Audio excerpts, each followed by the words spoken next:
கேள்வி திறக்க வேண்டியது ஒன்றுதான். ஆனாலும் வெளியில்லாமல் விஜய் அவர்களுடைய தனிப்பட்ட வாழ்க்கை காரணமாக அதான் நீங்களே சொல்லிட்டீங்க, தனிப்பட்ட வாழ்க்கை அது அரசியல் ஒப்பிட்டு பார்க்கக்கூடாது.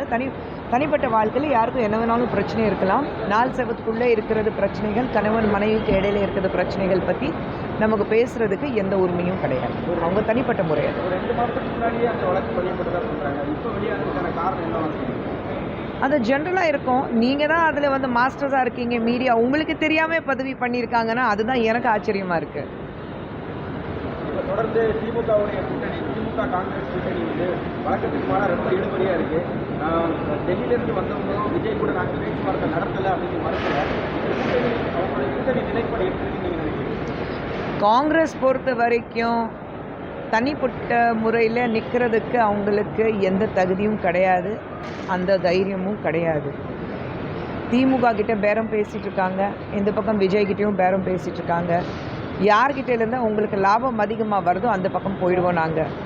யார் வந்து அதிகமாக சீட் கொடுக்குறாங்களோ, ஆட்சியில் பங்கு கொடுக்க போகிறாங்களோ, ஏன்னா இது வரைக்கும் சென்ட்ரலில் உங்களால் நிச்சயமாக இதுக்கப்புறம் என்றைக்குமே உங்களால் சென்ட்ரலில் வந்து ஆட்சி பிடிக்க முடியாது. சரி, அந்த ஆட்சி பிடிக்க முடியாதுங்கிறதுக்காக உங்களுக்கு வந்து எந்த ஸ்டேட்டஸும் வராது. இருக்கிறது 4 மாநிலத்தில் மட்டும்தான் அவங்க இருக்கிறாங்க.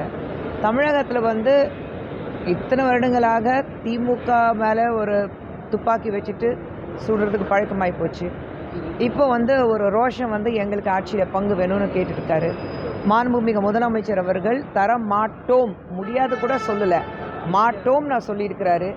அப்போ அவங்களுக்கு ரோஷம் வரல, ரோஷமும் வராது. சூடு சொரணை ரோஷம் இது எல்லாமே காங்கிரஸ்காரங்களுக்கு கிடையாது. ஸோ யார் எங்கே எங்களுக்கு வந்து நாங்கள் கேட்குறது எங்களுக்கு கொடுக்குறாங்களோ அந்த பக்கம் போயிடுவோம். ஸோ அந்த பேச்சுவார்த்தை போயிட்டுருக்கு. அதான் நான் சொன்னேன், ஒட்டுமொத்தமாக இந்த ஒரு வாரத்துக்குள்ளே எல்லோரும் முடிவு பண்ணணும். ஒரு வாரத்தை தெரிஞ்சிடும் உங்களுக்கு காங்கிரஸ் இந்த பக்கமா அந்த பக்கமா. நான் சொல்வேன், உங்களுக்கு அவ்வளோ தைரியம் இருந்தால், அவ்வளோ ரோஷம் இருந்தால் தனியாக நில்லுங்களேன்.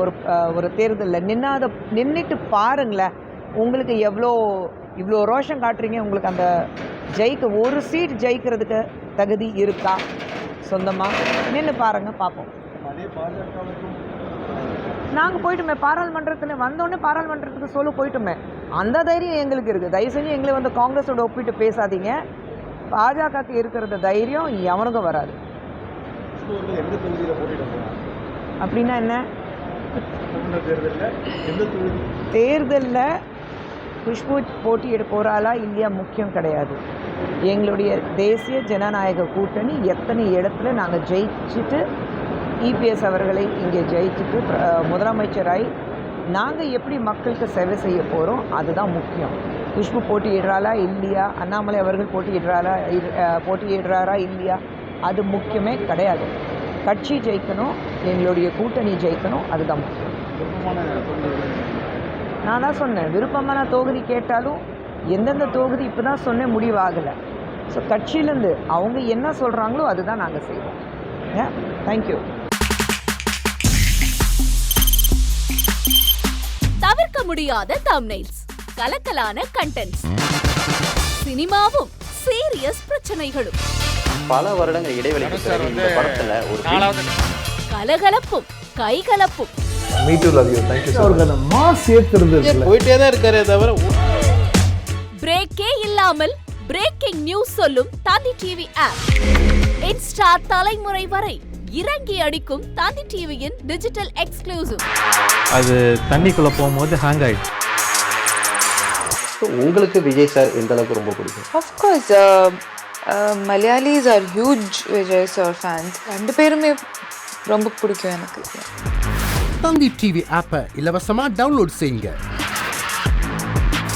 ஃபாலோ பண்ணுங்க, சப்ஸ்கிரைப் பண்ணுங்க, என்ஜாய் பண்ணுங்க.